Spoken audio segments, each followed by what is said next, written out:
And then one day I hit a rhyme, and I still remember I said, I come in with a killer line, killing the killer time. I kill it with a killer rhyme because I got a killer mind. And when I said that, that's the first time I got a reaction from a rhyme I did. So when I said that, Kenny was like, yo, that shit crazy. and it stuck in my head. And I was like, yo, I like that killer mind part. Like, it was part of the rhyme. I just threw it out there, but I like that.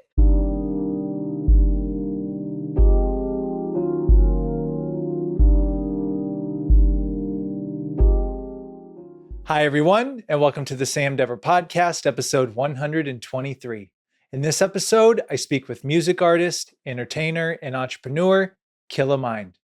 This was a phenomenal conversation. I can't wait for you to check it out. To watch this episode, be sure to subscribe to our YouTube channel at youtube.com/@thesamdeverpodcast. To listen to this podcast, be sure to follow us on Spotify and Apple Podcasts. Here's my conversation with Killamind.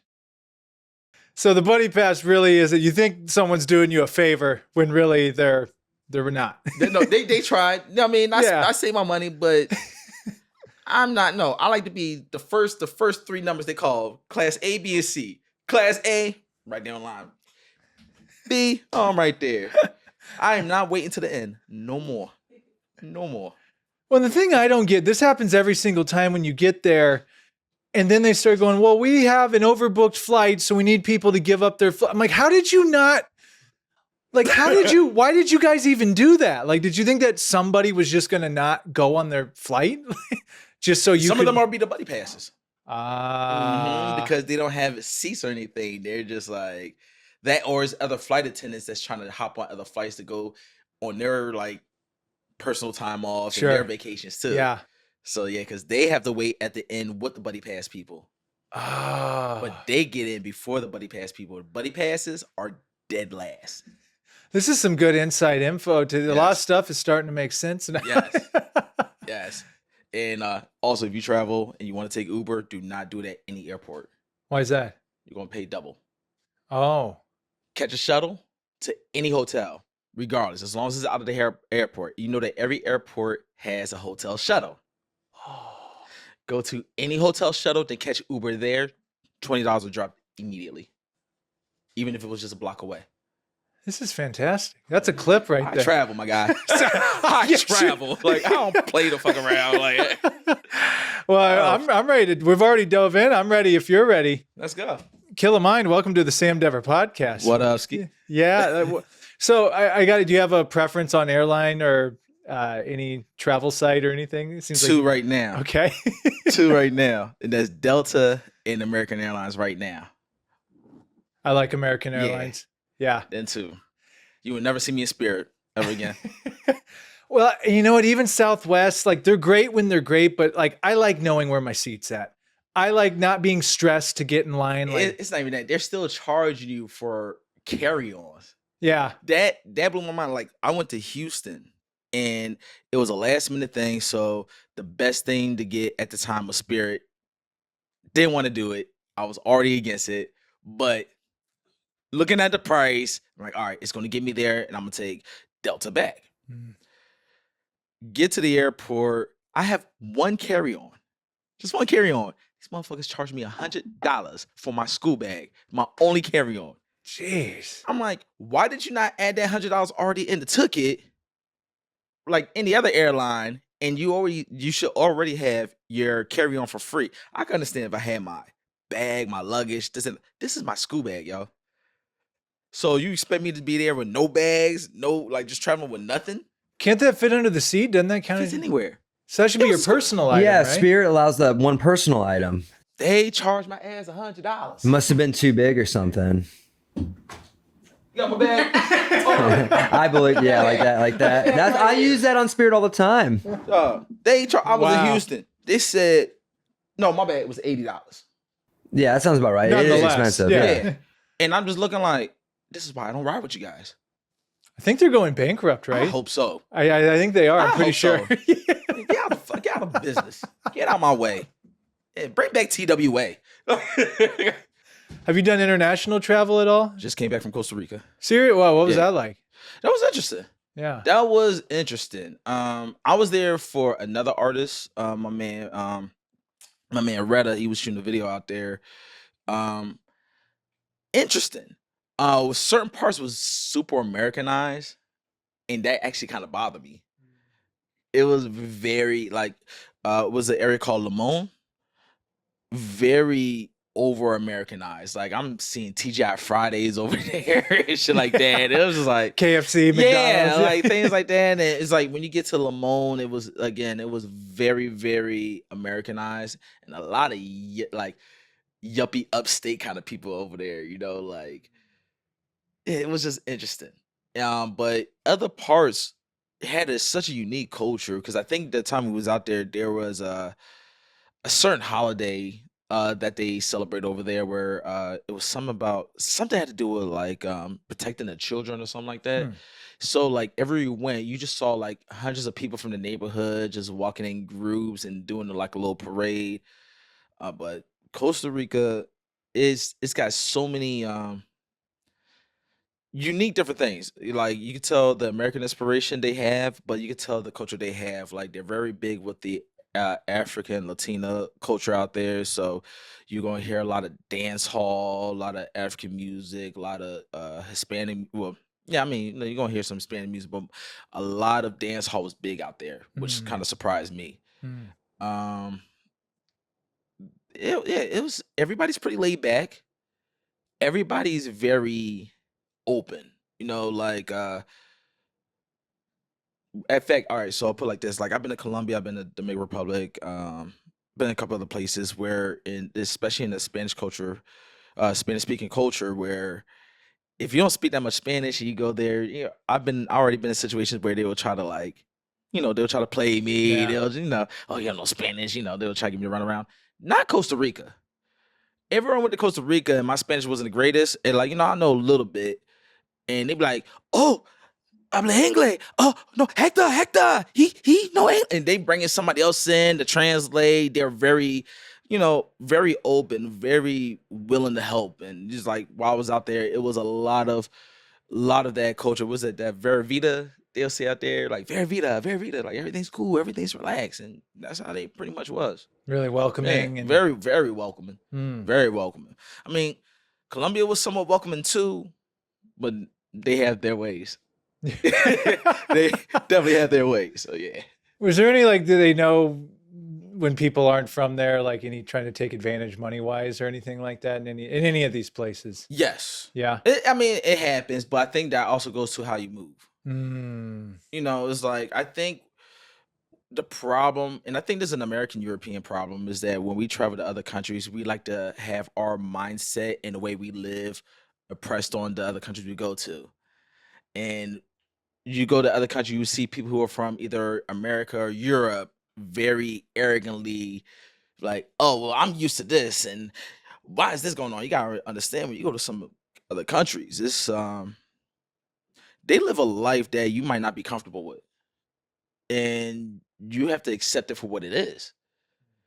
And some things might be upsetting, but if you understand the land that you're in, and that was the thing with me, like my mom always told me, like, always respect the land that you're in. You can still be who you are, but respect the land that you in. So if the whole land is saying this is the rules, respect the rules because that's how they move. You like just cause back home, this is how you did it, but you're not home. You got to make sure you get back home. And that's always the goal. It's like, I just want to make sure that at the end of the day, when all this is done, my ass is back home. So when I go to these countries, like I try to understand how the area moves, know as much as I know, and respect the land that I'm in. And other countries and other cultures will respect that if you're genuine with it. You can't be oblivious and be like, oh, everybody's your new best friend and you're just going everywhere people invite you. No, you can't even do that out here. So why are you going to do that in any other country? The way you make friends here should be the same way you make friends out there. The only difference is out there, they're a little bit more open and not as ignorant as us and not having all these walls up there like calling people creeps or weird. All that stuff is out the window once you leave those waters. They're looking at you as what kind of human being are you? And wherever human being you are is going to reflect that to how the people are going to treat you, how you're going to go move about within those cultures. And if you respect their cultures, they're gonna respect you. Mm. And it's real simple. I love that. That's Mhm. great. I'm sure that's probably helped influence your artistry too, right? Just going to these different traveling as Yeah. much as you do. You know, it gets something to talk about. Like I live an interesting life, so yeah, it gets something to talk about. You know what I mean? But like, I've definitely networked with people who do music from other countries, or when you go to these other countries, you get to hear like what drives them. Like my biggest time was in Dominican Republic. I went there. I think it was the second, third time I went, and everywhere we went, there was a song that was just huge over there. Never heard it a day in my life. But everywhere you go, oh, every bar, every boat you went to, and it was like they love the electric EDM-ish mixed with Afrobeat, and then you got like um Puerto Rico's not too far, so they're getting into the Spanish rap now, but it's gotta be gangster Spanish rap. So it's like you're hearing the party music that they get down to. And then you're hearing like, oh, when you listen to rap, then you hear them just doing Spanish gangster rap. And it's very different. The patterns are different. But then like I went to, like I said, when I went to Colombia, none of that existed. It was all about dance hall and Latino Afrobeat. And it was like, okay, you get a different wave, different vibe, different culture. And it's like every place has been very uniquely, everybody has their little touch. So yeah. Yeah, and I haven't traveled globally like you, but like that's one thing. We get so stuck, like we think our ways, the way you mentioned the American and Mhm. European thing, like, oh, this is how the world is. Like, no, the world's a really big place, Mhm. and a lot of people are living it a lot differently, and it's totally Yes. fine that they are because it works for them, Yeah. you know? Yeah. Yeah. It's a different world out there. Yeah, absolutely. And I thought before we begin to like maybe just start with some of your backstory. All right, talk to me. Uh, um, Philadelphia, right? Got the Philly hat. All day. All day. Born and raised there? Actually, not born but raised. I was actually born in Northridge. Oh, here Yeah. in really? I was born in Oh, I didn't know Northridge. that. So, funny story. So, my pop, who's actually from PA, he was actually from a small town called Greensboro, Pennsylvania, which is actually near Pittsburgh. But he also spent a lot of time in Philly. So, before I was born, he flew out to Cali for business. Meets my mom. Wada boom, wada bang, here I am. So now, he has a family. Got me and my little sister born like 4 years later. By the time I'm like 4 or 5 years old, he's like, "Yo, I'm taking my kids, we going to Philly." So me and my mom, all of us moved to Philly. I'm like 5 years old and been stuck there since. So that's been my lessons, my upbringing, my journeys, my adolescence. Everything has been through like Cheltenham, West Oak Lane, Logan, North Philly, and then I lived in this area called Montgomeryville. Was out in the burbs, but even while I was living out there, all my friends, my activities, like after school, if I'm not at work or I'm not at school, I'm in Uptown. You know what I mean, with my extended family over there. So it's been like that my whole life. And how long were you there for before you came out here? Or what made you want to come back out to California? Well, I've been, like I said, I've been in Philly my whole life. I just moved to, I've been to LA like 10 years now. So, what brought out here, it's actually been a few things. Um, there's life stuff. Actually, you about to hear a story too. But no, it's been a few things. So we got music wise. At the time back in Philly, I had started my brand Smashbox Lyfe. Started with the parties out there, and I was running with a lot of DJs being their hosts and doing a lot of open mics. Somehow, some reason, the atmosphere changed where I ended up closing down three of my most popular clubs. All three of them got closed down. All the DJs I was affiliated with, now they're not playing at the popping parties in Philly no more. Some of them are going on tour now. Some of them are doing other events where they don't even need a host no more. So I just started seeing a lot of things slowly shutting down while I was moving, you know what I mean? So it's just like things was getting tighter. So it was like, all right, something's got to give. I got to switch up. I was already working on my album Audio Vision at the time with my man Hezekiah and Hitman, but I was like, yeah, I gotta breeze. I gotta do something different. At the time, New York was heavy on my mind, really heavy on my Because that's mind. what, only 2 hours from Philly? I like about an hour and a half. Okay. Like hour and a half, 2 hours. And at the time, I would have been good because I got a friend in Brooklyn. I could have stayed in his grandma's. My ex live in Jersey City. I got peoples in Brooklyn. I got peoples in Harlem. So I'm like, I had options to stay around, but good old winter came around. Yeah. It reminded me, like, do you really want this? Do you really want this? And for those who don't know, like Philly and New York is 10% colder than Philly because you're going further north and they're surrounded by water. So when it's like New Year's season and all that, it's cold as a bitch out there. Like it's like it's not cute. I'm from Illinois, so I can relate to you. Oh yeah. my God, Yeah. you know. I know what below zero feels Shit, like. No, you know. I don't fuck with Chicago. I got family in not Illinois, in Michigan, Wisconsin, going south. Missouri. Indiana. There you go. Yeah. Thank you. Okay. Gary. Oh, okay. Gary yeah. and, Which is close to Chicago, not far. Yeah. They're different region from Gary. So like, yeah, I know about that cold too. Not for me. And y'all got all that open field and farms and all that, so it gets man, fuck that. So like, yeah, and it was like because the winter before I left was probably the coldest I've ever experienced in my whole life. You know what I mean? Like my whole life. And that really broke me. I'm like, yo, I can't do this again.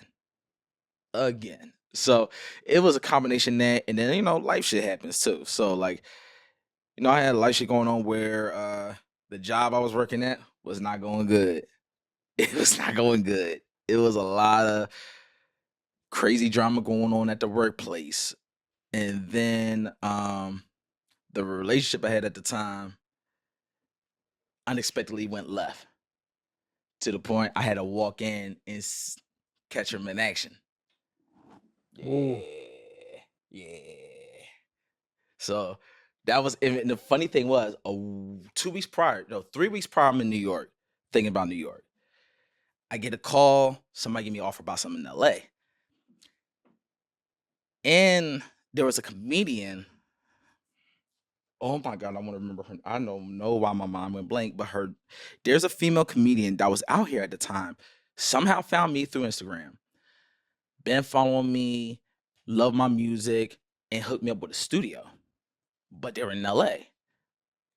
I kept in touch with them though. I said, well, you know what? Maybe I'll do some bi-coastal thing, go out there for a couple months, work with you guys, come back to Philly. We planned it out. I've already talked to the guys. I'm already thinking in my mind like, you know what? Maybe in a few months, I'll go to Cali, do 3 months there, come back. Then I came home to a surprise. And I was like, oh, no, I should go to Cali like now. Yeah. Like I should go right now. Like, boom. So that actually what made the final call, because it was already semi in motion. There was other things that was already going on that kept confirming. It's like, oh, well, if you can go to Cali, you can go to Cali. Shit was going off the job. I was already thinking or asking questions about transferring. Once I mentioned Cali, boop, all these places came up. So I'm like, okay, if I go to Cali, I will have a job, got a place to stay, got a studio, got this situated. I didn't have all that in New York. I just had a place to stay. Yeah. That's all I had in New York. Yeah. But in LA, I'm like, I've already got a whole lineup. That makes sense. So 2 weeks later, came out here and exactly lined everything up. Finished the album. Brought my brand out here. Started to do events out here. Did my album release out here. And I think the brand even got bigger because it started just like with Smashbox Lyfe. It started with just parties. It was just parties and that's it. So I was always about getting the dopest DJs and finding like 2 unique DJs to put in one room and yada, yada, yada. But now I'm in LA, party scene is not the same. So I can't really be a new guy, try to do a party in a whole new territory, and they don't even party the way I party. And I can't sit there and force my style on them if they're not used to it. I'm defeating myself. So next thing I went to was shows. I know a lot of artists. I know a lot of musicians.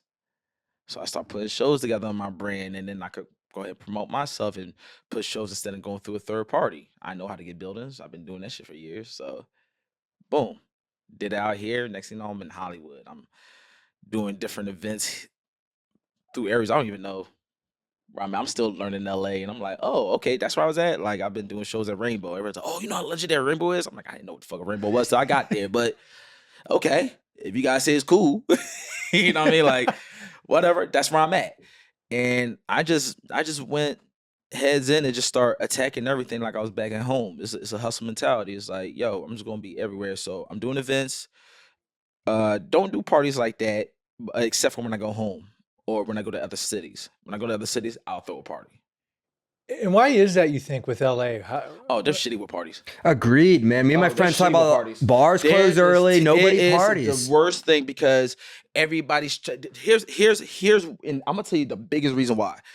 And I'm not trying to shit on LA or anything like that because I'm living out here. But one thing I've noticed right away is that LA has cultures, but they're not a culture. And I learned that right away. And then when you try to, it's like nobody wants to admit that. And I think LA wants to be number one so bad, but don't put the work in to stay number one, or why everybody's fighting on it. They just want to be acknowledged that, oh, we're LA, we're cool, we do this. But are you doing the work to stay number one? No, you just want the title to that.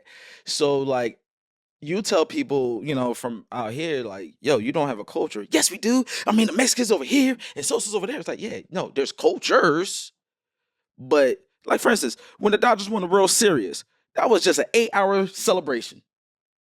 That's it. And all they went was downtown and maybe just some pocket neighborhoods where there's just some loyal fans. Well, yeah, we made noise. When Philly won the World Series, I'm gonna tell you something. Shit was not the same. Okay? Like, we celebrated that whole week and re-celebrated on a parade. That shit went on. Like, it wasn't just downtown. It was the whole tri-state. Everywhere you went, from the homeless person to the elder to, even if you didn't like sports. Phillies! Woo! Oh, we did it. We felt like it was such a rejoice throughout the city, and everything that happened, to the riots, to everything. Like, it's something like I will still never forget. This is like a story that if I have great grandkids or whatever, like, I'm telling that story for damn sure. Like, what year was that when they won? 09. And then didn't the Eagles 08, win? 09. The Eagles won in 17, 18? I was there for that. You were there for I was there for that too. Go crazy there too? Listen, I was there for that. And here's the thing. This is why I said we're a culture. You want to know what hurt us that year that we celebrated, but it was something missing? What's that? Meek Mill was in jail that time. Oh. And that hurt us. When we sat there and that was like the moment that we wish that like, people were even protesting, like, yo, people from prisons from Philly should be out for one day for this. That's how deep we felt about that. Meek was in jail during that time, during the Super Bowl. So he was not able to have that moment with us. But yet we're playing his song. That hurt. Like, we got this celebration and everywhere go, hold on, wait a minute. Y'all thought I was everywhere. And he's not here to enjoy that moment with us. Now he's out, but it's like, that's why we're rooting this year. I'm like, listen. We going crazy this year, okay? So, it's like obviously you can tell, like, I'm from a passionate city. Yeah. I'm from a very passionate city where we take everything not personal, but we keep it real. And I think people out here mistake that as we're taking it personal. It's like, no, we're getting straight to the point because we ain't got time to deal with X, Y, and Z. We're calling it out because we got to keep it moving. One thing we got to understand is life goes on, the world still spins, with or without you. So we got to keep it moving. And I think living out here, it's hot as balls in here. I'm sorry. Oh, no, it can get hot. But like I'm saying, like, we from a society where it's like, yo, we gotta keep it moving. We only got one time to do this. You got to keep it moving. So you over there thinking that the world's surrounded by you, bitch, get out the way. That's where we're from. I've always heard that about the New York East Coast. So Mhm. that's where that comes from. Like I take public transportation. Man, let me tell you one thing I can't stand. Now we know that there's crazy people out there, homeless people, people with mental issues, whatever. That's life. They are not the toughest motherfuckers in the world. They are not the monsters. Some of them are just mentally unstable, and sometimes all is a quick check in public. They going something down. They know who not to get crazy with. But when they act up in public, and 98% of the people are doing the whole turn away. If I don't see you, it don't exist. Ignore, and everybody's ignoring. Meanwhile, he's and first thing people say is like, well, he might be crazy. He might do something. Bitch, if he was, he would have done it. Stop being a pussy. And I'm always that one person on the bus. Hey, yo, shut the fuck up there, yo. We got somewhere to be. And guess what they do? They shut the fuck up and take us to where we need to be. Because somebody had to check them. But yet the whole bus stay quiet the whole time. And then once you speak up, then you get the people look at you like, yeah, that's right, speak up, bitch. No, shut up. You should have said something. You was like, you saw the same thing I saw. You was disturbed because you did the whole eye roll, turn away, and everything else. So you mean you was not gonna say anything? Yo, my man, shut the fuck up, man. I'm trying to see. I'm trying to get somewhere real quick. And guess what? Majority of the time, like, and if he's like that and he's going to do extra crazier shit, you're gonna know. Oh shit, pull out the knife. All right, let me get the fuck out of here.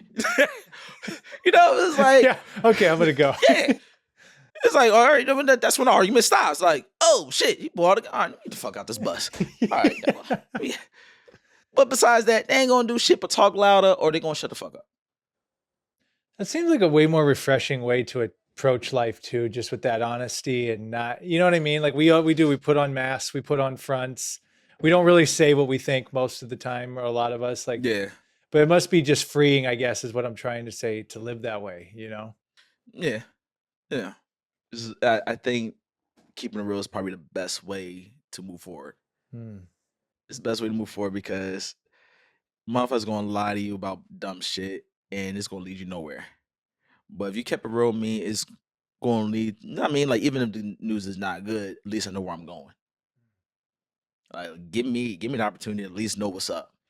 Right. If the asteroid's coming, just give me the details so I can plan accordingly. Right. You're like, oh no, that's not an asteroid. No, it's just a star. Oh, just look the other way. But this whole time, like, yo, you could have given me enough time to build a fucking bunk. Like this whole time, you've been kept me up. I could have been over there somewhere. Yeah. Like, I ain't got to die with your dumb ass. I could have lived the extra week fucking with you. Shit. Oh, you've dropped so many gems in 30 minutes to this. Well, that's what. No, when I first met you, I called like, man, I gotta talk to you, man, because like it seems like you know a lot about a lot of stuff. And back to your music. When did your music begin? Like, when did you? And I want to say right at the bat, I love your music. I love your style. Appreciate it. I personally am a huge '90s hip hop guy. Word. I know you have wider range than that, but like that's that vein. Like that Pain song too, man. Okay. I was rocking to that one at the gym today. Okay. On pull-ups. Word. Yeah. That one, man, like it had that rock but hip hop type feel for it. So, but yeah, I want to talk about your musical journey. Definitely. How did you get into it? How did that all come about? All right.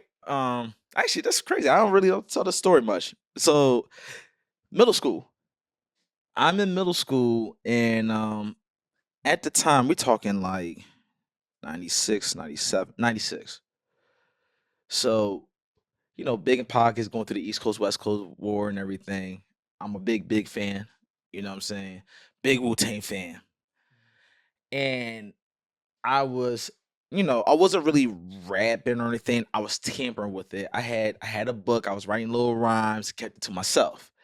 And that was going on for like a year when I was just writing. And I didn't know how to write. I was just writing I didn't know how to put bars or right. It would just be like a whole line of just rhymes. You know what I'm saying? So There's a kid in my school named Charles. He had an older brother named Kenny, and Kenny was a rapper. And Kenny was older than us. He was in high school. We was in middle school. One day, I think I left my book out, and Charles found it, read through it. He's like, "Oh, this motherfucker trying to write rhymes." Gives me the book back, doesn't say nothing. He goes tells his older brother. He's like, "Yo, this kid's rapping. This kid over there got boom boom." So one day I'm getting out of school, mind you. I'm in middle school. This dude is in high school. He's outside the parking lot across the street waiting for me, like it's supposed to be out like a 3:00 fight. You know what I mean? Like I'll never forget. He had on a bucket hat, this Tommy Hilfiger over jacket, and these shorts. And this is when we used to wear Tim's butters all crazy. So he in the front, just waiting. I cross the street and I'm looking like, what is going on? He calls me over. He's like, "Yo, what bus you about to get on?" I was about to get on that one. He's like, "Not today. You rapping. Let's go." Whoa. Walks me through this park. And for the rest of that year, about 4 times a week, when he's outside, that means I have to rap. So we would walk through the park and he would just start throwing bars. And he would just hit me in my chest, go. And I'm just sitting there just trying to rap. And trust me, it was trash.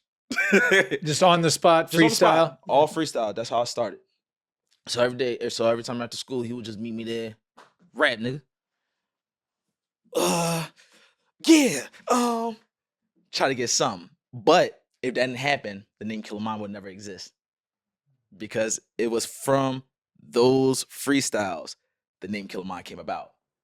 Interesting. So I'm in middle school, and at the time, I think I was trying to go with a name. I had a childhood nickname people used to call me by, and I was like, let me see if I can get away with that. But I was like, I don't know. But it was like everybody used to call me the B Man. Don't ask. But B Man was a known childhood nickname of mine growing up. And I kind of wanted to get away from that a little bit because I'm like 14 at the time. I'm like, I need to grow up from the B Man. And I met Kenny after school. He walks me to the park again. We going back sharing rhymes. And also at the time, we were highly inspired by this rapper named Smooth the Hustler and Trigger the Gambler and Raekwon and Ghostface because it was the way they went back and forth. And Nas and AZ too. We're like those three, we used to listen to a lot of them because it was the way they would go back and forth on their rhymes. So when he started rapping, I was just trying to be like to catch up and follow up on his rhymes type deal because he knew how to rap. I didn't. And then one day I hit a rhyme, and I still remember I said, "I come in with a killer line, killing the killer time. I kill it with a killer rhyme because I got a killer mind." And when I said that, that's the first time I got a reaction from a rhyme I did. So when I said that, Kenny was like, "Yo, that shit crazy." and it stuck in my head. And I was like, I like that killer mind part. Like it was part of the rhyme. I just threw it out there, but I like that. So like I used to, draw back in the day. I had like a nice little art section, like had the art table and the whole bit. So I went home that night, just Killer Mind stuck in my head. I wrote it down. I just drew different designs with that name Killer Mind. And I'm like, all right, that's a cool name, but it needs to be more than just a cool ass name. So I'm looking at every letter, like, what does this shit mean? And like within 2 hours, I came with the acronym. And so it's KILLAMIND, and it stands for Keeping It Lyrically Living as MC's Intelligence Never Die. And I was like, when I came up with that, it was a few things that was running through my head. One, being rebellious, and two, I always hated the idea of especially older generations will talk down about hip hop and not understanding the roots of hip hop. And it was just like, one thing you want to say about my name is that it will never die. You can't kill hip hop. You can't kill my rhymes. You can't kill my mind. I got to kill a mind. And it's like, I'm keeping it lyrically living as MC's intelligence never die. I am more intelligent than you think. So that became the name that sticks to me. It's like, nah, I'm killing mine. Getting called Killer for short, whatever. But that that ninth grade year is what that birthed everything. And then Biggie died 2 weeks later. Whoa. So it's roughly around that time. And I only remember that because when I'm excited, it's like, oh man, like I'm learning how to rhyme. I'm getting excited. I'm doing my study and everything. And I remember during that time, the first idea came in my head was like, yo, I could do some like if I get in the right position, do something big. Only for him to die 2 weeks later. And I remember that was the first disappointment. I'm like, damn, that was something I was gonna look forward to if I could rhyme in that status and hopefully make my way up to New York type shit. Boom, boom. Good thing about it, the following year, I start high school and I just went all in. Or it's like when I got started high school, it was like, nah, I'm a fucking rapper. I'm in different battles. I'm in unique situations. Like Philly is a very hip hop city. Very hip hop city. And before I knew it, I'm catching myself in battles, ciphers, um, or just being challenged by some of the greatest rappers you ever see from Philly.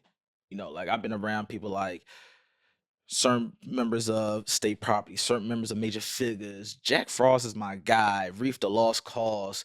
Freeways from Philly, Yeah, right? Yeah. Yeah. Yeah. yeah. So yeah, that's what I'm saying. Part of state, like some members. Yeah. Yeah. So speaking of State Property, you know my what upski saying Yeah. that originated from a State Property member. That was actually one of my questions for you. So perfect. Yeah. How did that happen? Shout out to Petey Crack. So Petey Crack's a member of State Property. And I've talked about this before out in public, but Petey Crack has this song called Back to the Loft. One of my songs. I love that song. And there's a line on there where he sings something. He's like, something, little nigga, what up, ski? Some, man, they can't fuck with me. And that was my shit. I always had it on repeat. And one time I was out and about, and you know, like you got songs stuck in your head, and you're just reciting or whatever. It's one of those moments. I'm at work. I'm just reciting. I'm like, something, little nigga, what up, ski? And somebody walked past me. He's like, what up, ski? That shit was dope. Okay, caught that. Having to get another time. I'm just in my head, just going through the song. What up, ski? What up, ski? What's up? Yeah, I like that. Yeah. So I was like, I like that slave. I kind of like to say. So I did a song called Hands in the Air.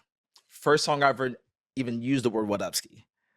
And I did the song Hands in the Air, premiered it, and it caught like fire. Like the first open mic, I premiered that song, and they hit that, and the song starts up like, what up, ski?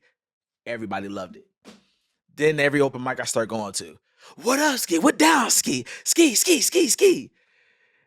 So I think I'm on my second mixtape now at this time. It's what up, ski everywhere. Like everywhere I go to, I'm doing shows and parties. What up, ski? But I know where it originated from, and it kind of bothered me.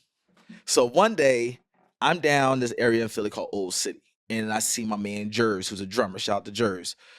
Jers stops me and was like, yo, there's a show going on over here. Yo, I ain't got nobody to open up. Yo, you want to ride for me? Yo, Petey Crack, boom, boom. Got a live band, and he's performing me many a time, so he knows how I get busy. I was like, yeah, I could knock that down. So I go in there. Petey Crack's there. He performs, kills it. And I think he had like 2 sets. It was like he was going to perform a couple songs.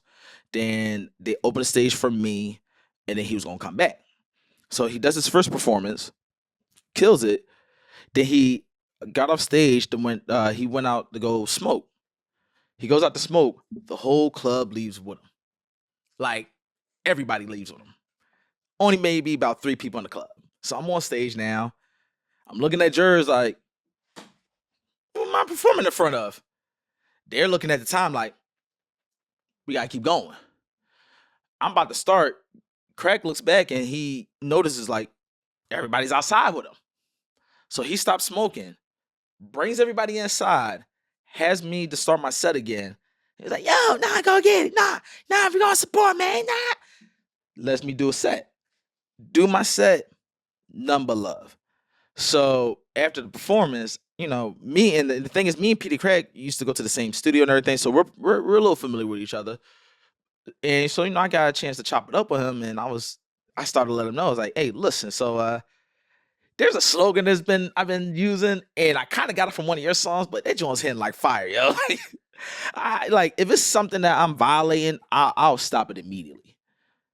And he was like, what are you talking about? I was like, yo, what up, ski? Like, that's it. He was like, man, I don't care, man. Go ahead, run with that. So once he gave me the okay, I was like, what up, ski? It is. It has been like that since. So once he gave me the okay, I just went balls deep. That's an incredible story. Yeah. Yeah, especially coming from a legend, like that. Yeah. Like that's amazing. Yeah, so that's where the what up ski came from. Wow. Yeah. Have you ever run into him again in the past years or so? Yeah, many a times. But yeah, many a times. I'm still would love to run into him now, but everybody busy though. What other hip hop artists are from Philly that I'm not? Beanie Siegel's not from. Yes, he is. Okay, Southwest Philly. Okay, so him and Freeway are both from the. Okay, the whole state probably. Yeah, I have a crazy Beanie story. I've had many stories of beans.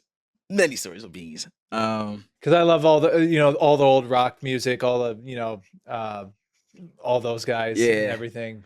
No, so Beanie Siegel, I met. I have an interesting story about when his first album dropped.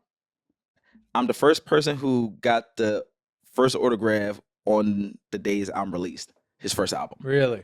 First in line, first person. Wow. 12 o'clock, midnight. I'm number one. What happened was prior to about 3 or 4 days before his first album drops.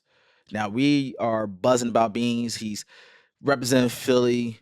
Like, we're just going crazy. He's dropping the first album. The energy is in the air in Philly. You know what I mean? Like, our city's about to get represented. Jay-Z's co-signing this guy. It's a big deal in Philly. There was a Muslim dude I knew. I can't remember his name, but we used to call him Beanie's. Well, there's a slang in Philly called bull. Just like a man or whatever. He's like, yo, that's Beanie's bull. Because every time we see him, he's always with Beanie Siegel. But every time, like, we do see him with Beanie Siegel, we're always in the car. We're always passing. It's like, oh, snap, that's with Beans. All right.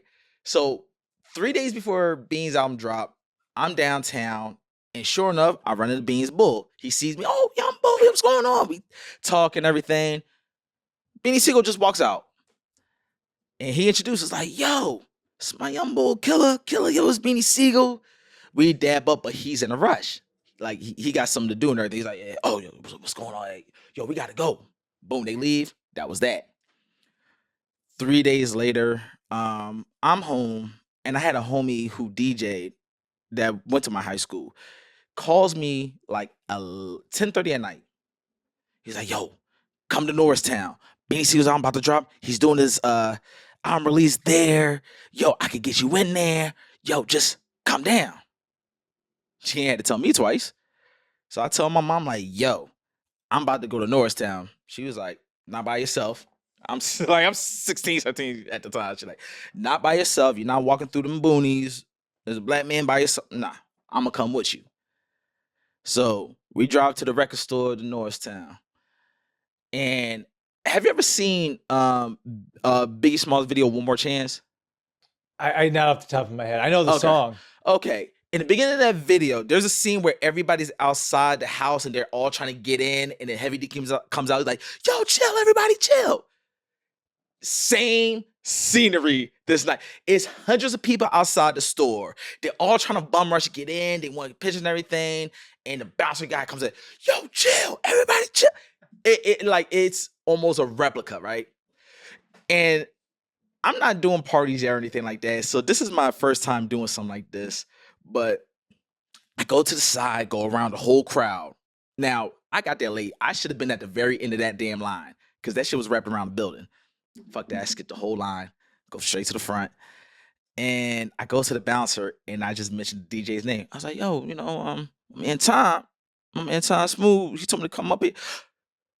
Oh, Lil Tom? You know, Lil T. And I was like, yeah, man, come in here. So I'm skipping the whole line. Everybody's hot. Hot. So I'm like, all right, I go in. Now, Beans ain't there yet, but I see the whole line. Now, funny thing was, I'm not a big person on like mean celebrities and stuff like that. I don't make it a big deal. So I was like, I just want to see, just want, boom. But real shit, I was not going to buy the album because I was being a cheap bastard. I was going to wait to go to Best Buy or Circuit City and get it for $12.99 and didn't want to spend the $19.99. But since I'm here, fuck, I guess I'll spend the $20. Shit, it was a little expensive. You guys are taxing the motherfucker. And that's God honest truth, because I was not going to buy the album. I was going to wait till the next day and get it cheaper.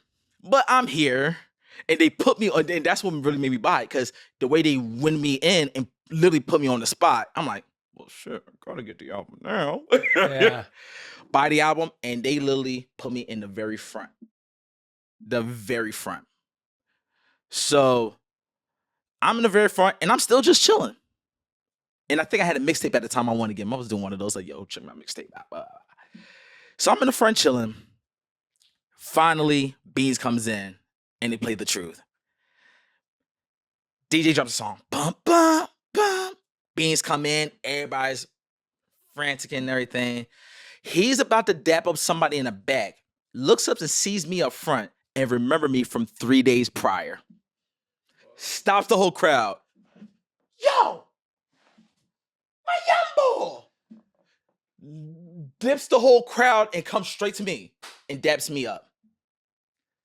Shoots the shit, get my mixtape. He puts One Love, BC. 20 minutes. I was in there. Everybody else waited for hours. I was in there for 20 minutes. Came back out. I was like, oh, that was fast. I was like, yep, got my autograph. You dapped me up. Hey, remember me from 3 days ago. I'm good. What a flex. Yo, super flex. Everyone's like, who's that guy? Super flex. And I was just like, yo, the album dropped at 12 o'clock. At 12:01, I'm the first one to get signed autograph album from Beanie Siegel. Dude, that's amazing. Yeah. That's an incredible story. And then, man, you're taking me back because weren't those the days when those albums would drop in the music stores? I remember specifically when 50 Cent's Get Rich or Die Trying came out, waiting to go to that record store to go pick that up. They used to do the meet and greets where they would go to the record stores, meet. Like I met Terror Squad, met Fat Joe and them 2 weeks before Pun died. No, a week before Pun died. Because Pun didn't show up because they were saying his health. And he died like that following week. Because Terror Squad had just released the album and Big Pun was about to drop Yeah Baby. Because when we seen Fat Joe, we seen Triple Six, we seen all of them, and everybody was saying like, yo, where's Big Pun? Yo, what's up with Big Pun? The record store didn't want Big Pun in there because he was too big and it was a small store. They was like, yo, if he want to use the bathroom, fuck, we gonna take him. If he gotta take a shit, we're fucked. So he's like, no, Pun ain't coming in here. I was like, damn, God really want to meet Pun. Got to meet Fat Joe, got to meet everybody else. That was cool. But those were the days though, man, when he used to come to the stores, you got to meet him. You know, got to meet Ghostface by himself. Nobody in the store. They had a meet and greet at another record store downtown Philly on a rainy day on a Tuesday, and I just so happened to walk in that record store and ain't nobody in that bitch. Nobody in that bitch. I knew I used to have a crush on the girl who used to work on the counter, and I was cool with the owner. Owner seen me, he was like, yo, somebody's here, thank God. I'm looking like, what's going on? He's like, look, Ghostface on his way.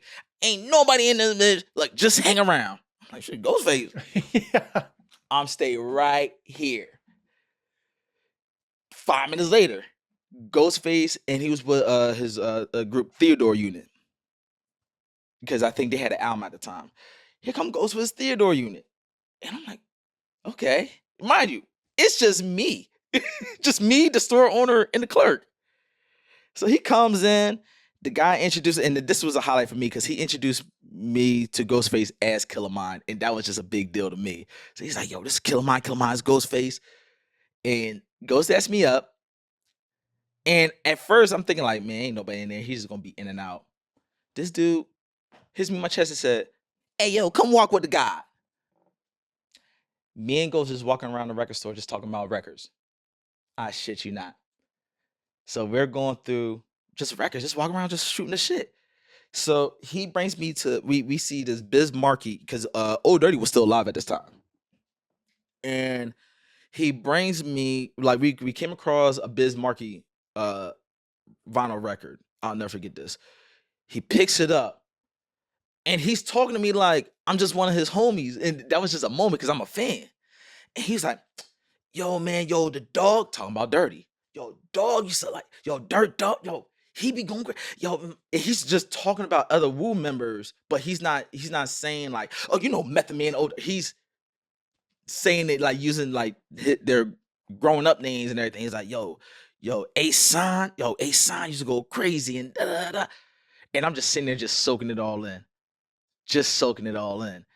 So after we go through the records, there was a Wu-Tang record I was very, very particular about trying to figure out how can I find this song? Because it was on Raekwon's album. It was on a skit. It was in the background. Every time that skit comes on, I'm blasting, trying to hear the song in the background. I'm like, what is that song from? Ghost looks at me like, what song? So I said a line to the song, and he looked at me like, you don't know where that's from? He just gave me a little like, how you know? St. Eyes. I'm like, St. Eyes. He's like, yeah, the bid. I'm like, wait a minute. I've been sitting here searching for a commercial, like a commercial song. Come to find out the reason why I didn't know it like that, because it was played heavy in New York, but not all their commercials make it to Philly. So unless I'm making a trip to New York, I'm not going to hear some of them stuff. So of course or you would catch it on a commercial, but you gotta remember, this is way before DVRs and streaming and everything. So if you missed it, you missed it. If you caught it that one time, you caught it, and if you missed the show, you missed it. So anytime the commercial came on, I didn't catch it. The commercial never played on our radio, so I didn't know the song. I just heard it on Raekwon's album. So for the fact that he answered my fucking question was a highlight. Like, wait a minute, I'm chilling with Ghost. I had a childhood question that he just answered within seconds. You know what I'm saying? And then we walked to the front of the store and they premiered his video Run. And I'm there with Ghostface, his first time seeing his video Run with him and Jadakiss. And I'm sitting there with him watching that for the first time. Wow. Yeah. Your life's like a movie. Like where it's kind of like Forrest Gump, you know, like he just finds himself in all these situations. Like you know, I just be on a move, y'all. Yeah. You know, like I'm not a bragger. I'm not in there to like trying to flex on people and everything. I just got to get it done. I just got to get it done. Then when I reflect back, I'm like, oh shit, that was crazy. But at that time, I'm gonna go. Because how old were you with that Ghostface situation? How old were you? I was in my early 20s on that one. Because that's got to be like 03, 02. Okay.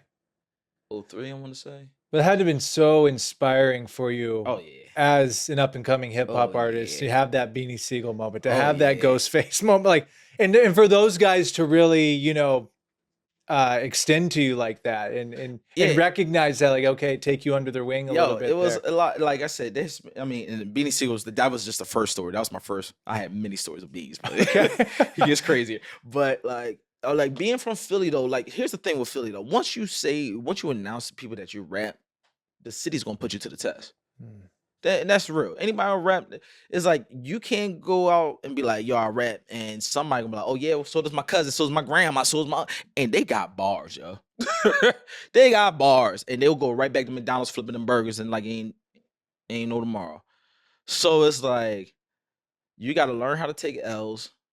You gotta learn how to like, you know, go through your shit because there's so much politics. Like, I don't know how it is now, but growing up, a lot of major artists will come to Philly. Like we're New York's backyard. A lot of New Yorkers come to Philly to lay low, and we know that. So, you know, they look at us like, yo, you guys are just some rapping ass rappers. Rap is life. Like rap ain't nothing. That's all we have. Like rapping music, singing. If you're gonna rap, you're gonna have to go through a stew full of people, and they're not gonna fuck with you, even if you're the hottest one. You can say the craziest bar, and they're not impressed. You know, so you got a lot to show coming from Philly, and it's not a game. It's not a game back home.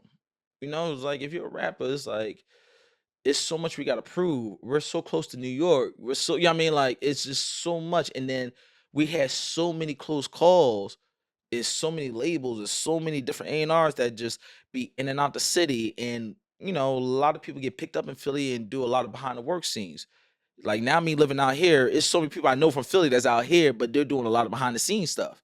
You know, like they're being A&Rs, they're being musicians. We're playing a lot of background stuff, and I'm just like, we should have been front page news because we got it. Every artist is scared to perform in our city because we let them know what it is. We don't care what your status is. Like New York humbles themselves when they come to Philly. And I don't mean in a disrespectful way, but they don't yam that Brooklyn and all that stuff.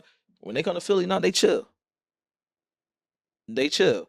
And we, you know, we have that environment where just like we're very nurturing, but it's really tough love. It's really tough love. You know what I mean? Like if you're gonna come in, you're gonna start rapping, you're gonna deal with some beasts. And they're gonna get you out of there. But it's when you stand up and come back is what shows. Are you still doing this? Are you still you want some more of this? And you gotta keep going. So like you're going to deal, and there's a lot of rappers who are nice as fuck and will never make it. Will never make it. It's kind of like the acting industry here. There's Yeah. actors that are just out of, that's what it's reminding me of. There's actors that are just out of this world Yeah. good, but work a regular or whatever, no one Yeah. would even know. So it's like that for the hip hop. Yeah, Seeing it's like, that. and it's Philly is such a big small city. You know what I mean? Like we're all connected somehow. It's a big city, but then it's very small when, especially when you're doing music. So it's like we're all connected. Even if they like, I'm gonna use myself as an example. Like, there's some big rappers you could name now. They might not know me off top by name, but then will look at me like, oh, you connected to who? Or we're gonna have. There's gonna be something where we're gonna have a common ground. You know what I mean? Like, you know, Gilly and Wallow, they're from Philly. Gilly only lived like a mile away from me. You know what I mean? Them and the whole major figures. So I grew up around them. Ab Live is my guy. That's like me. I used to see him at this one studio I used to go to, and he like I swear I used to bug the hell out of him every time I had a new single, and he was one of the people I probably annoyed the fuck out of him because I used to like just blow his shit up. But he was always so humble though. Like Ab Live was a cool guy, but you know, it's like you have so many Philly artists, acts, a lot of people who a lot of you guys don't even know is from Philly, but we know. And it's just like I know we're all connected. It's like 7 degrees separation type of thing. I got to bring it up. DJ Jazzy Jeff and Will Smith, right? Got a story. Oh, I was hoping you did. Got a story. All right. Shout out to Mad Skills. So Mad Skills is on Drink Champs. You know Noriega's. Oh yeah, I love that Champs. show. All right. So Mad Skills is a old rapper back in the 90s was on Drink Champs. He's DJ Jazzy Jeff's he was DJ Jazzy Jeff's host when Jazzy Jeff did a lot of parties. And he was on Drink Champs. And this is the first one. If anybody knows what I'm talking about, this is the first one he kept calling people out petty and everything on that episode. On that episode, he had mentioned they talked about Jazzy Jeff, and I guess there was a moment where they kind of separated. And he was like, yeah, there was an era where there's only two people who hosted for Jazzy Jeff. And he said the years. And he's like, if anybody hosted for Jazzy Jeff during that time, they're urban legends. Because it was only me and Will Smith. And I'm sitting there watching this on Drink Champs. I'm like, that's me. And that's because of you. Because all right, so there's a DJ crew called Ill Vibe Collective. There's a few DJs there. One of them is named Sonny James. That's my bro. In fact, he lives out here now in LA. That's my fucking bro. I was hosting for him for a while, and me and him was doing a lot of clubs. One of the clubs we had was called Fluid, and it was my man DJ Mike Nice, who I would host for once in a while. His wife was the promoter, Stacy Flygirl. Stacy Flygirl, she is the queen of Philly, like the queen promoter in Philly, because she has a relationship with Roots. So her and Questlove has Tasty Treats together. So she's been doing that for like way over 30 years. You know what I'm saying? Like 20, 30 years or something like that. But her, Questlove, and all, and certain members of the Ruse, my man, Yamin All World, great brother of mine. They had tasty trees. I came from a crew called LBS Fam. Then Sonny came from Ill Vibe Collective. I start hosting for them. We had Fluid. Remember I told you earlier how a lot of my clubs had closed down? This was one of them. So Fluid announces that they're closing down. And at the time, we had just closed another club down. So when we closed the other club down, that's the one that I was known for, and I was running with Sonny. Fluid picks up Sonny, but not me, which was fine. But what was dope was my man Yamin Allworld, who also hosts for Questlove from the Roots, comes to me and was like, listen, I know Sonny is your guy. I know you run with him. However, I'm about to go on tour. I'm going to be in and out of Philly. The days I'm not here, you host. And when I come back, I got to take the show. I'm like, all right. He's like, look, you're not going to be on the flyers or nothing like that, but just help push the word out and everything. You're definitely going to be on the mic. So cool. So that was going on for about 2 months until that club closed down. So the last night of that club, it was my man Sonny James, Mike Nice, Questlove as the guest DJ, and Jazzy Jeff as the guest DJ. With the host being me for Mike Nice and Sonny, Mad Skills for Jazzy Jeff, and Yamin Allworld for Questlove. So cool. Everything's running smooth. Running the party is packed like sardines in that bitch. It is like they probably passed the limit number. You know what I'm saying? Limit of how many people they could have. So we at this party. I'm hyping the crowd up. It's me and Sonny rocking him. Sonny's wrapping up, but the party is packed. It's still popping. I don't see the host, and I don't see Mad Skills. Mad Skills is the host for Jazzy Jeff. So Jeff is coming on. I still got the mic. And I'm looking around because my biggest fear was I didn't want to cross my lines. I didn't want to, overstep my boundaries. So I'm looking around like, yo, where the fuck is Skills at? Where Skills at? Because I'm seeing Jeff like get ready to set up. I'm like, yo, I don't think I should be up here for this. I feel like I'm violating. Like, where's Skills at? Skills is nowhere to be found. So I'm like, okay, all right, I don't know what to do. And it was my man Reef the Lost Cause was to my right with his bottle of Heineken, looks at me and was like, that's all he did. He just looked at me. I was like, what do I do? He's like, you got the mic? So I'm like, all right. So I'm like, fuck it. I'm still hosting. But now it's fucking Jazzy Jeff. So I'm like, man, I'm out of pocket, but fuck it.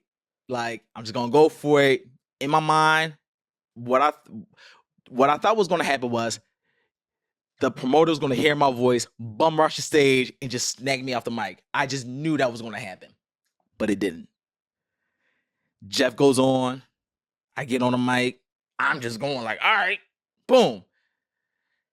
He looks back at me real quick, gives me a little smile, does this, little scratch, cuts off, and allows me to do a drop. And if you don't know what a drop is when they just cut the beat and they'll allow you to get your shit off real quick. They'll let you do the shout outs real quick, the promos, whatever it is. And when the DJ will cut the music off when the host is talking, the DJ is telling the crowd like, yo, shut the fuck up. Let my man speak. So for the fact he did a little scratch and cut off, and he looked at me and said, go ahead. And I'm like, yo, this Killamind with DJ Jazzy. I got all that shit out. All that shit out. And he just went back, all right. Went back to it like it was nothing. And totally forgot about it. Like, that was just a Tuesday for him. But I'm like, yo, I'm number 3 of that era that got the host for Jazzy Jeff. So when on Drink Chance, when Mad Skills was talking about that, I hit up Mad Skills and I hit up EFN, DJ EFN. I was like, yo, I'm sorry. I ain't trying to boost this, but yo, he said a crazy line, and I fact you that I'm number 3. Skills hit me over. He's like, yo, I forgot about that. And I seen him at a party because he sometimes comes out to LA, and I seen Skills at a party, and he remembered me right off top. He was like, yo, I forgot about that day. I was like, yeah, where was you? I was gonna say, where was he at? Talking to some chick, somewhere out, whatever. But I'm glad whoever that chick was that distracted him at that time gave me the opportunity to host for Jazzy Jeff. And I actually ran into Jazzy Jeff last year for the NAMM convention. Some of his people recognized me from back home, but he came and I told him, I was like, yo, I don't know if you remember. I was like, Fluid. He's like, yeah, I remember. I was like, yeah, I was the one that hosted for you with Sonny. And he's so humble. I know he didn't forget. He's like, all right, yeah, that's cool. All right. It kept going. But I'll take it. Heck yeah. I'll take it. I was like, he didn't remember, but it's cool. It's straight. Man, you have so many cool hip hop stories of just with these legends. It's a lot. Yeah. It's a lot. It went back to your music. So what's next for your music and any project or anything that you have going on? There's a few things going on. I'm actually working on a few EPs. It's gonna be a series of EPs that's dropping. We're still working on it. Actually, we're about to start re-recording soon and hopefully do some more videos. But like that song Pain you were talking about, I have another song called Autopilot and Icelandic. These are some of the songs that's gonna be on some of the future projects. The first one's coming out. It's called How You Living, which is part of my slogan. And of course, Pain's gonna be in there. We got a few songs in there. Another one. Then after that is another. It's perhaps I'll say about 3 or 4 projects gonna be coming out. And shout out to the filming around Circus Liquor. I'm like, as soon as I saw that, I'm like, yes. Yeah. Yeah, you know, not only North Hollywood landmark, but just like an LA staple. Like, you know what's crazy? Like when I didn't know how famous it was until I started living around there, and I'm like, oh, that's the same spot they did "Murder Was the Case" video with Snoop Dogg. That's the same. Like, there's a whole bunch of commercials they shoot at that location, and there's so many movies. I was like, I had to shoot there, and I only lived around the corner from there at that time, so it was like, yeah, we're gonna have that location up. And I knew the people there at that time, so yeah, why not? and How You Living? Have you done the video for that one? The How You Living is the EP. That's the name of the EP. Yeah, that's the name of the EP. Okay, gotcha. Yeah. But do I have a song called? I think I do got a song called. I'm sure the song escapes me. The other one, it's like the really laid back R&B-ish music video. 2 women are in it. You're by the pool. That's a vibe too, man. That one is Autopilot. Autopilot. Okay, Yeah, that's Autopilot. Yeah. And the funny thing is, that's just the first verse. I was gonna say, I'm like, man, where's the? I want more. Verse. Like, there's those songs where I'm like, I wish it was double. I just keep hitting it on repeat. No, there's a full song to it. Okay, there's a full. So you just gave a little taste. Yeah.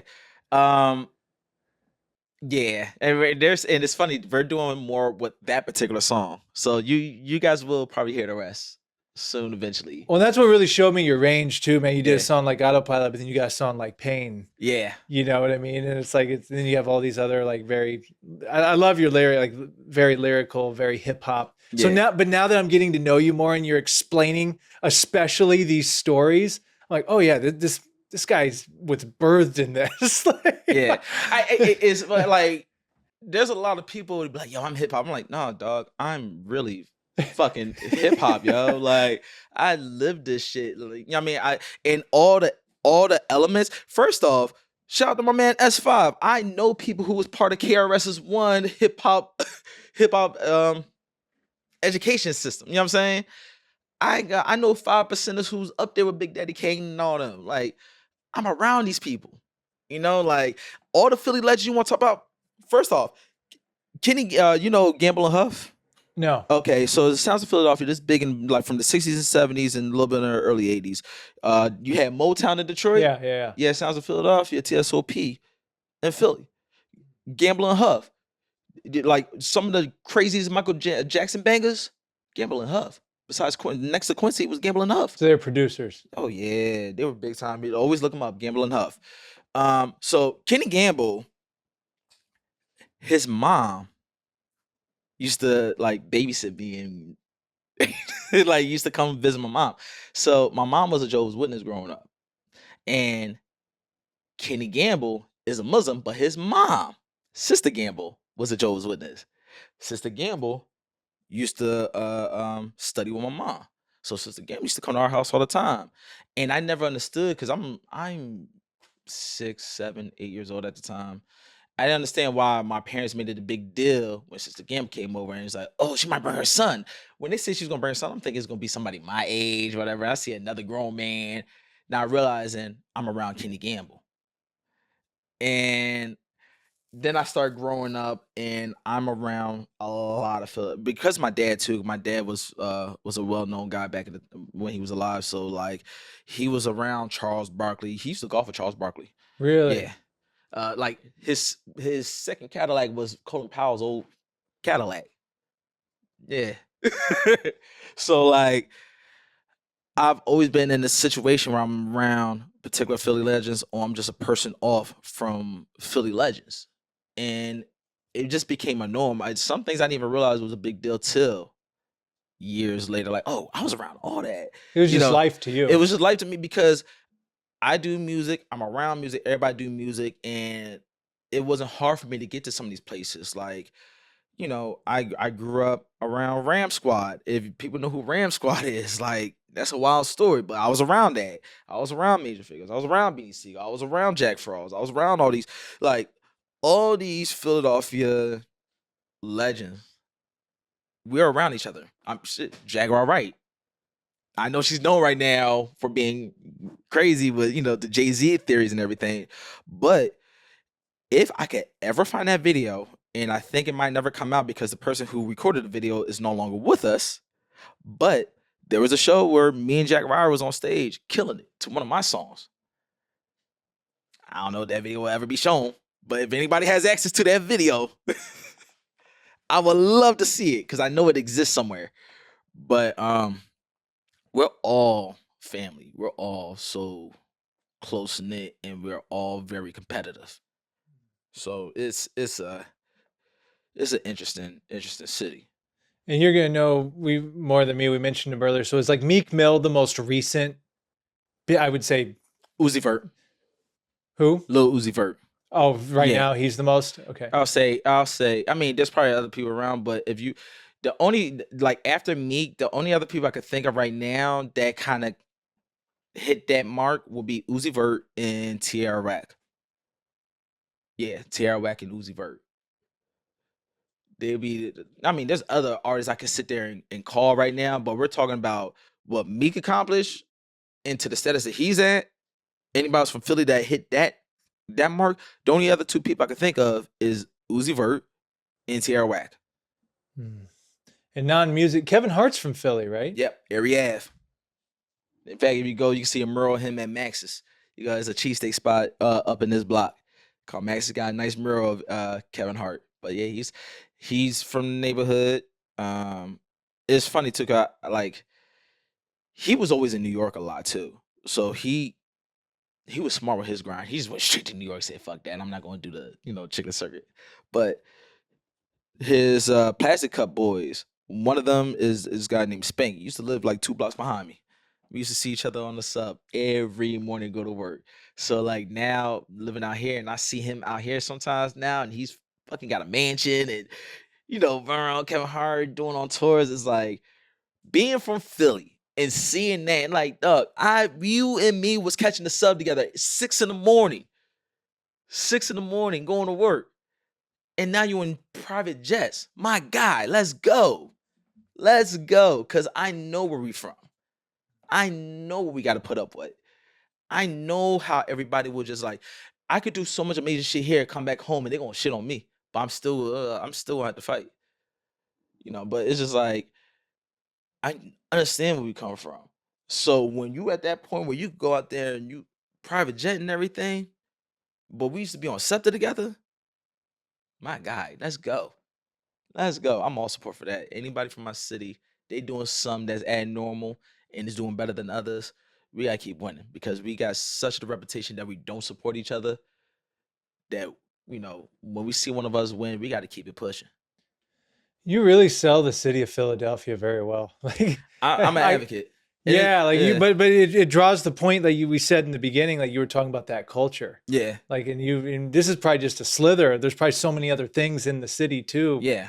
But as far as hip hop and entertainment goes, this is a treat, man. Like I said, like I'm a big fan of '90s hip hop, and I love it when I just keep name dropping. You're just like, oh yeah, nope, yeah, I know him. Right? It is like, and then the funny thing is, because like, I mean, I'm cool with talking about it because we're in the setting that we are. Yeah. But it's like, I sometimes feel uncomfortable where certain things get brought up, and it's like, if I keep saying something, they're gonna keep thinking I'm just trying to gloat. That's so not what I'm trying to do. No, it's so like, real. Honestly, this is so like, real. Yo, and when natural. I tell you, it's like that was a Tuesday for me, and there's so many different stories. It's like, oh, you just want to be related. I was like, well, that's because I was.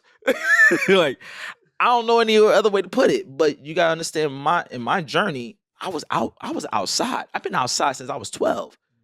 You know what I mean? Like, I didn't have that same childhood where people are under their parents and everything. Like, once I learned how to walk, my mom said, go ahead and discover the world.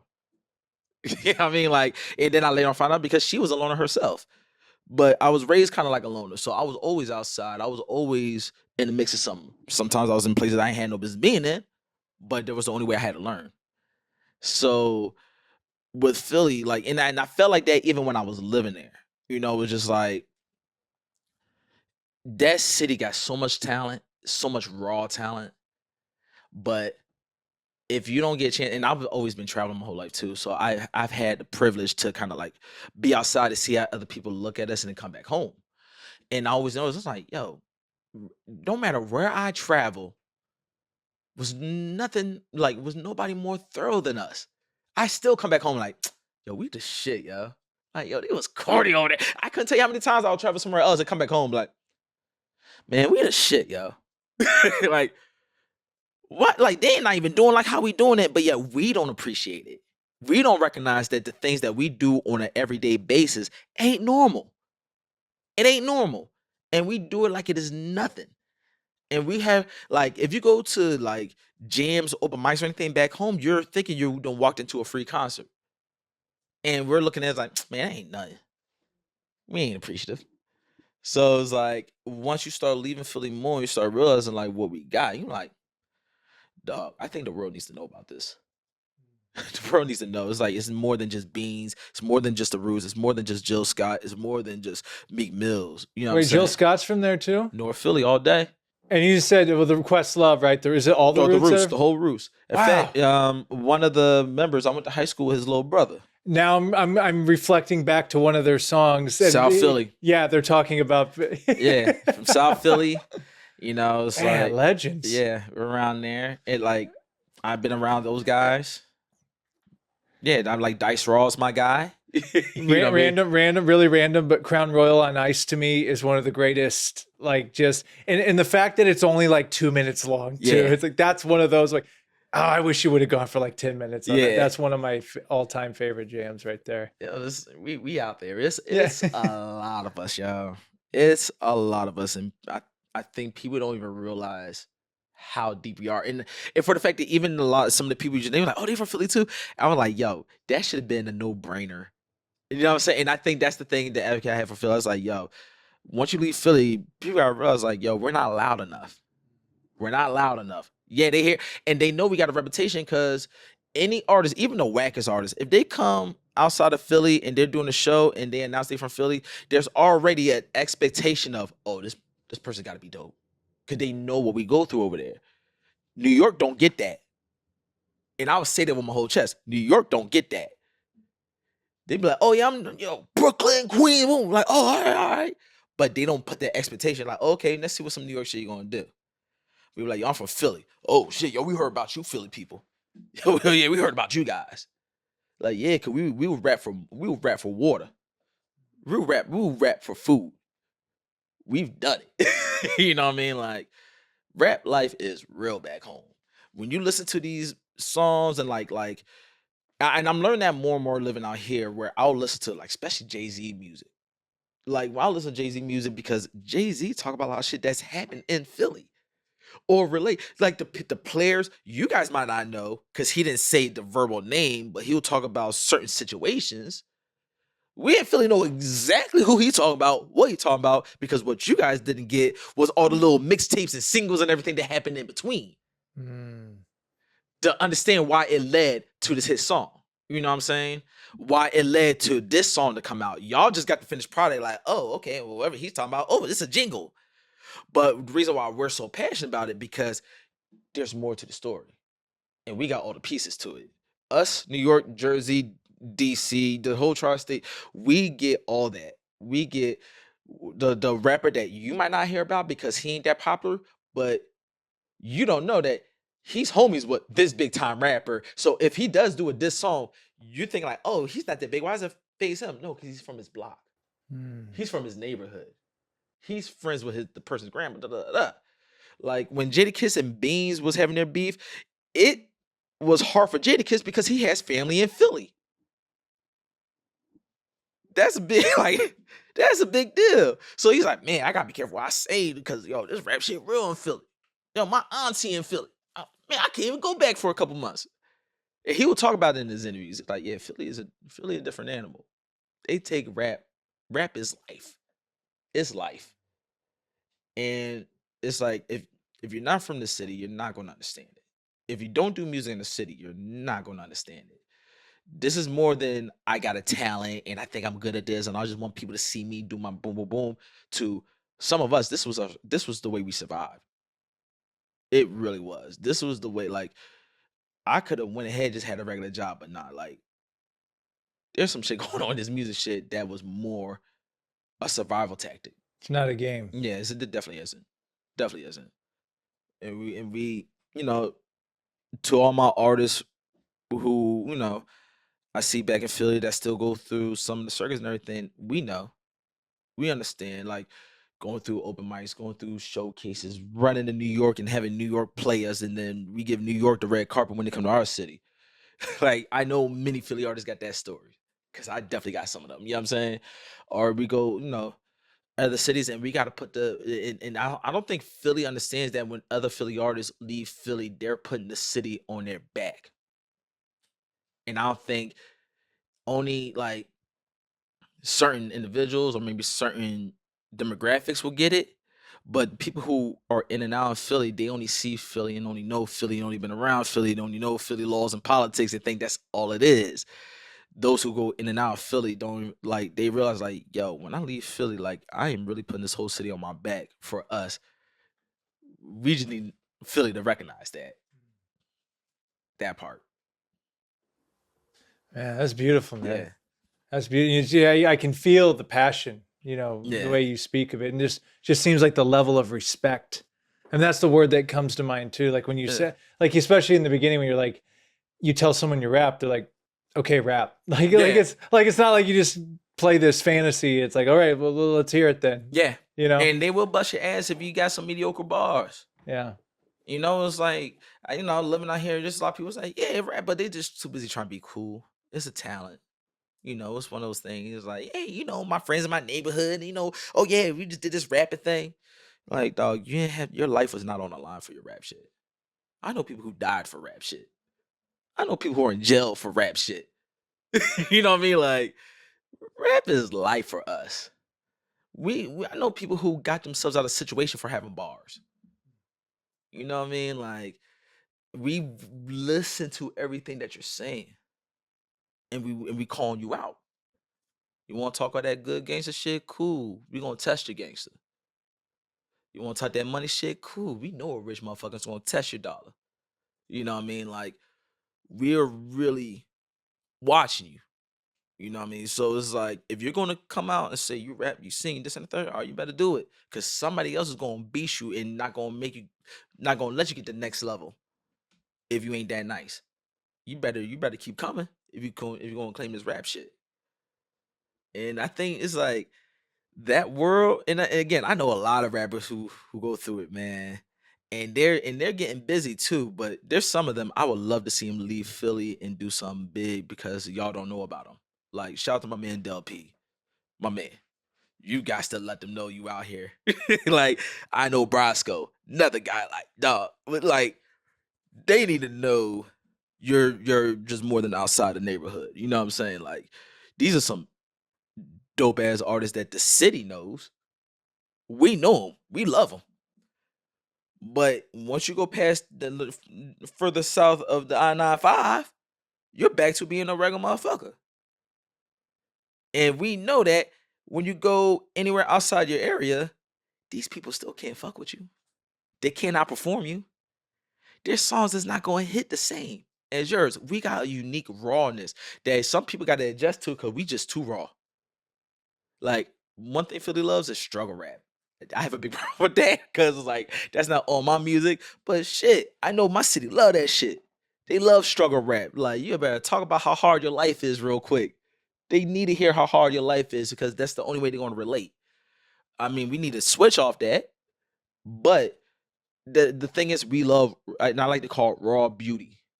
We love raw beauty. We love when that shit is raw and uncut. That shit does not have to be pretty and clean. Like, some of the biggest songs that is big in Philly is the most unmastered, unmixed, dirtiest songs you will ever hear. Sound like it was coming off of a cassette tape. And we love that shit. We love, like, because we need to hear the pure. You know, we need to hear the pure. We need to hear the raw. Like, I go home, you meet chicks as pretty as shit, and you go jump in the car and they play some hood shit. And I love that shit. I love going home. I get my pews pick me up and I jump in the car and I'm hearing some Griselda shit. So I'm like, like, I'm so tired of hearing the top 40 in people's car, like, oh, but this is popular. I like this. Yeah. Like, let me get in the car and I'm hearing some shit.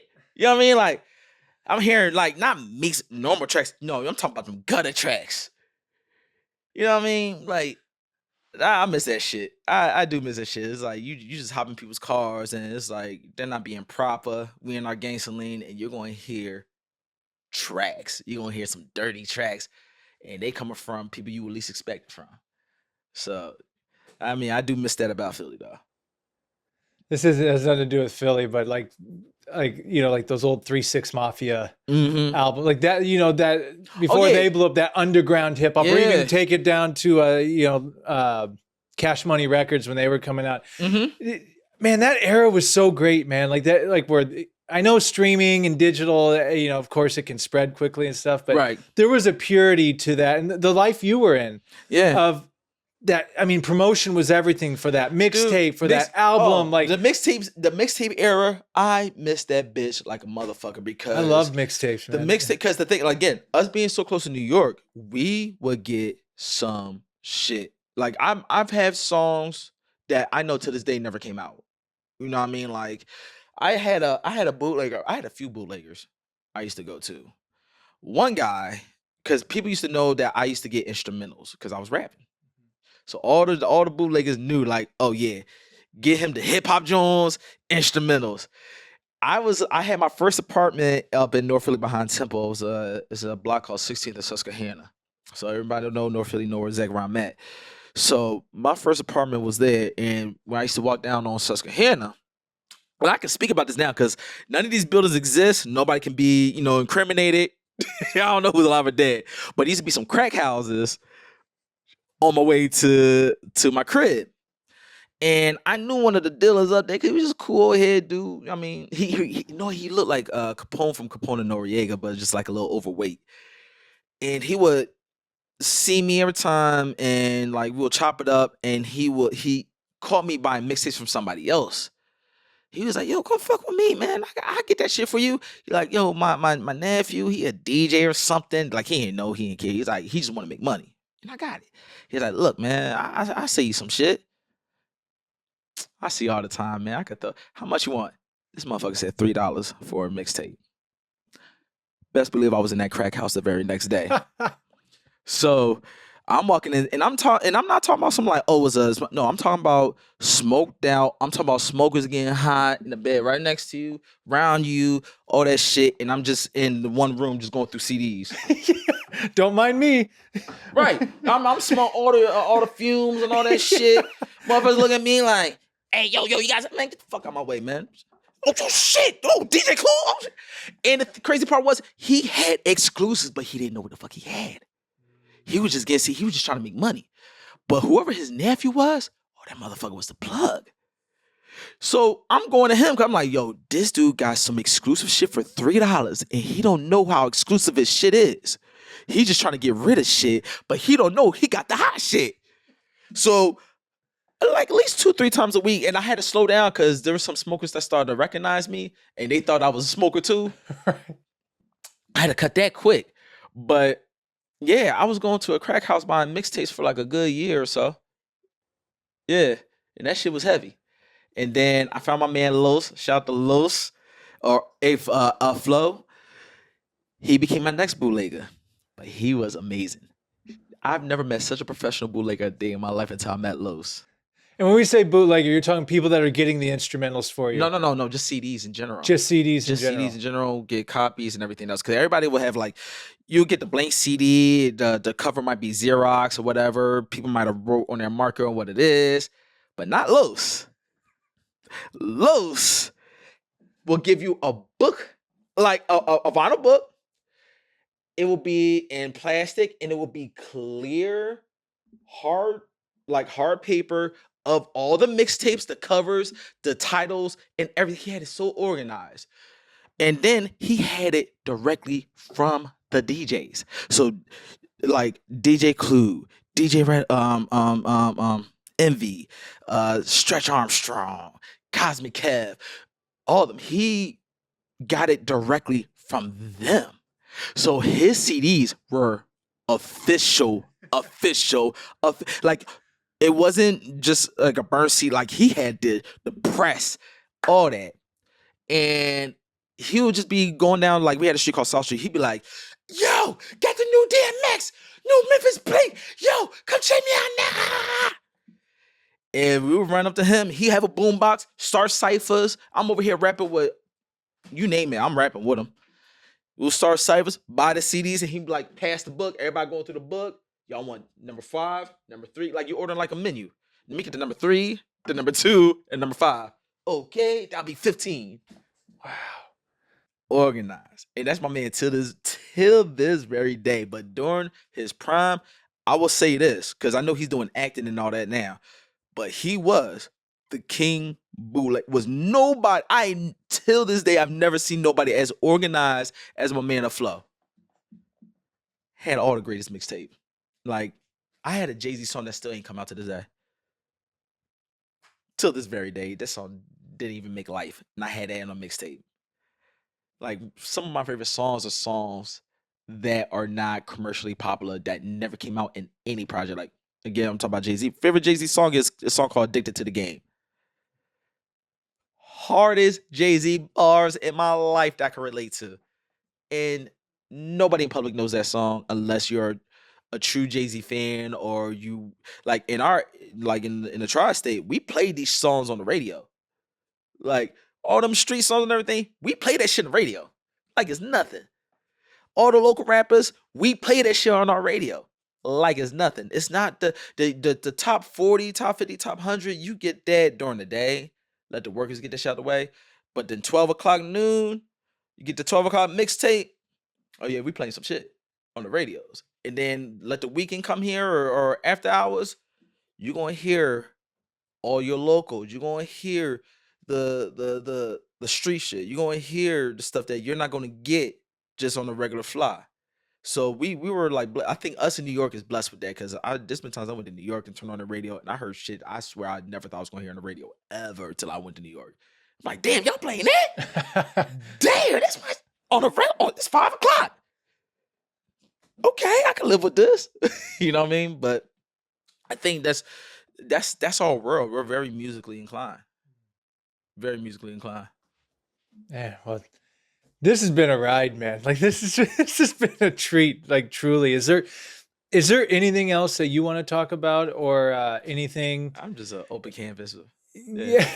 Any other the events and stuff? Are you still going to be doing those? Oh, so yeah. So I actually run a clothing store. I'm a creative director of the clothing store up in Highland Park. It's called Creative Space. So we've been having DJs just guest DJs every week, every Thursday and Friday. We just been switching it up. Got a nice couple sales going on, but it's a creative space that in the future we're hoping to get more clothing lines in there. Trying to do maybe we can do a show over there one day. Trying to get podcasting going Yeah. on there. And again, right now because it's only been for me about 5-6 months I've been running that. So like now we're kind of getting into like we're doing the weekly DJs. We're trying to get more people involved in the clothing store, but it's a dope spot. It's like we're right there on North Figueroa, right down the street from what's that record label? Uh Throwstone?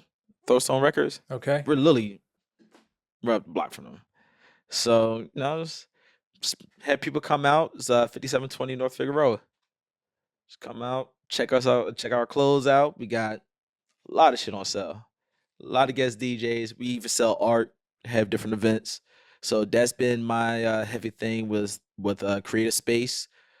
Um, randomly pop up do a couple shows here and there. Working on doing another Smashbox Life event. We had a successful one that happened in Universal Bar and Grill a few months back, and we've been people have really been asking me to do another one, which I am going to, but I'm just trying to find the right artist. That's been my thing. And that's right down the road from here, right? Yes, it is. No, literally around. I can walk to it from here. Yeah. Literally around the corner from here. But yeah, like I'm that one is just trying to find the right artist. Find something that feels right for that. Because the last one we did, we knocked that out the park. We had this one artist named Summer Yoki. She came out and showed her ass and killed it. We had a few other artists went in there. They killed it. My man Quincy Johnson was the comedian host that night. Killed it. So, we're planning on doing another Smashbox Life show. Right now, like I said, the most focus has been my projects, the store, and if the show come along, there's going to be another show. It's going to be another show. Just let me just find the right people so I can make it worth your time. Yeah. Because I don't like doing half-ass anything. So I'm not going to give you a mediocre show. I'm not going to give you a mediocre artist. So if you go to any Smashbox Life events, you're going to get your money's worth, and I make sure of that. So that's another reason why another show hasn't happened yet, because we want to get the right people in there. Yeah, you gotta do it right? Yeah, you gotta do it right. And I've had my experiences. Is interesting dealing with artists than DJs. You gotta deal with different egos and personalities and everything like that. But if they can perform, it doesn't matter.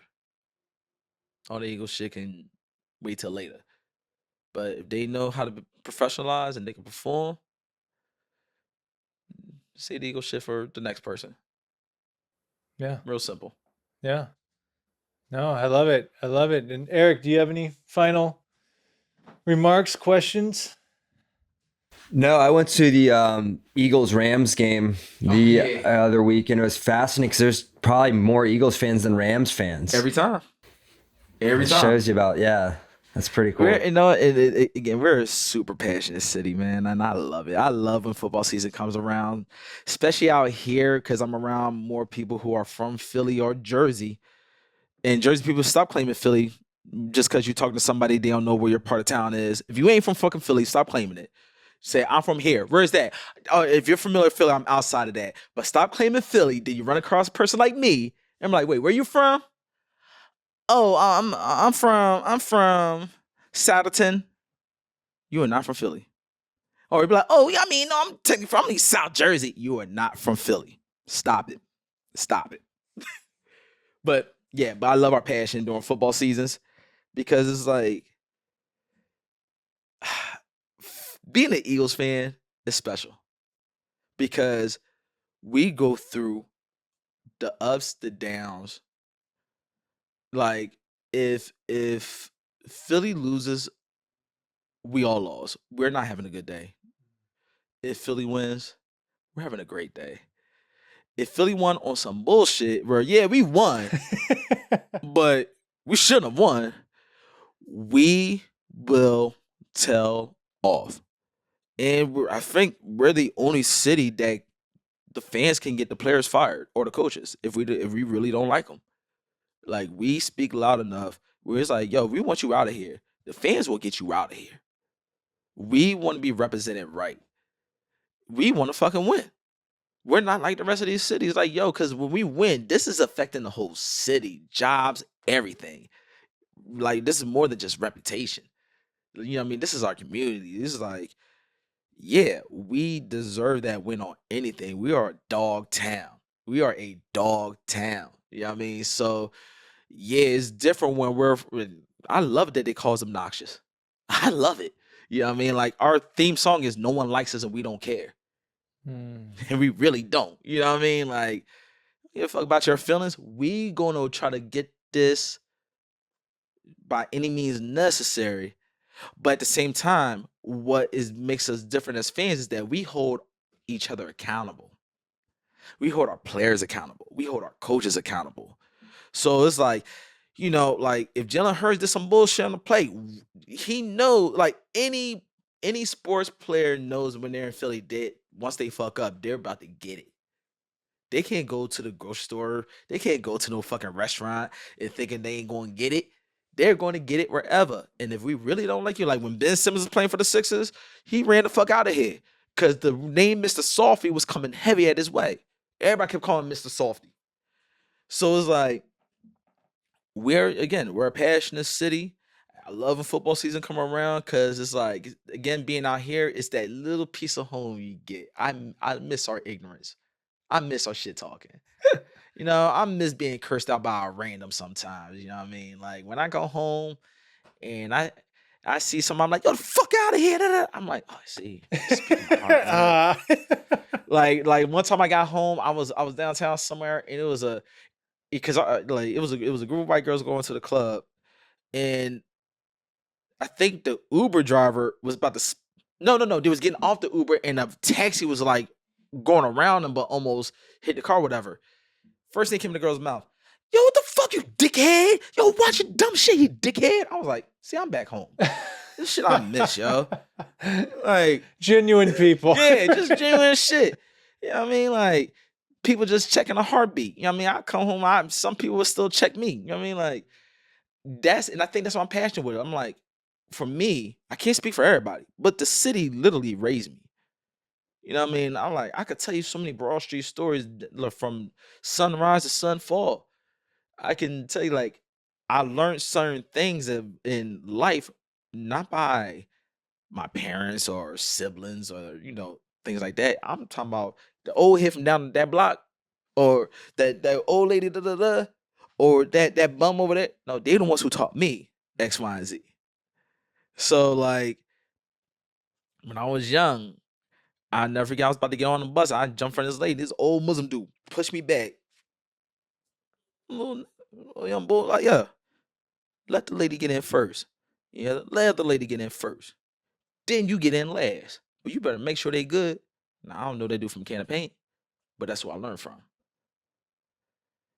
It's like I had to learn from that. And, you're going to learn from different experiences. But when I tell you, it's like, yo, the city raised me. No, the city literally raised me. So, yeah, that's why I felt passionate on it, because most of my experiences, most of my learnings came from a city experience.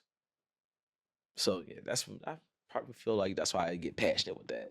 Yeah. No, I love it. It's very authentic. And, Yeah. and I love how you never have forgotten where you came from and have brought that to a place like Los Angeles. To the point in the beginning, you're right, there's multiple cultures. Yeah. That is one of the plus sides, is people bring where they're from Right.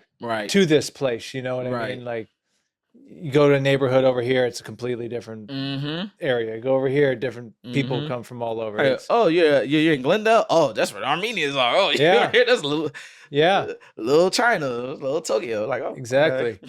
Exactly. And man, this has been a treat. I'll give you the last word, but thank you so much for coming on and always for taking the time. And again, I'm glad I've gotten to know you better and checking out your music. I look forward to seeing more, and keep doing what you're doing.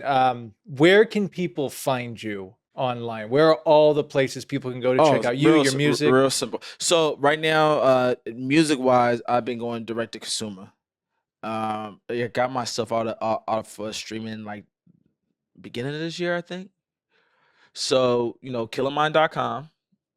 You'll find all my music there and videos. And anything social media, just either Killamind or Smashbox Lyfe, Life spelled Lyfe. Just Google Killamind, and I know my music's in random places. Yeah, because I found out I had music in Japan somewhere, some website called KK Box. Have no clue what KK Box is, but I was on it. I was on it. They're listening in Tokyo. Yeah. and I find it's like, because I know there's other places that know me. I've already had experiences of like having fans in other countries and everything, which is interesting. But it's just like you never know where you're being played at. You don't. You really don't. But Awesome. yeah, so I'm on KK Box and some other places. Awesome. Yeah. Beautiful. Well, Just Google it, I'll pop up. Yeah, no, thank you so much. I always give the guests the last word. It can be as deep or as shallow as you want. You've already told so many amazing stories. How would you like to end this podcast? Listen, I live that Smashbox life. You gotta live your life to the fullest. All right. So that's why I ask how you live it, because you gotta live. So that's it. What up, Ski? That's all. Killamind, thank you so much. All day.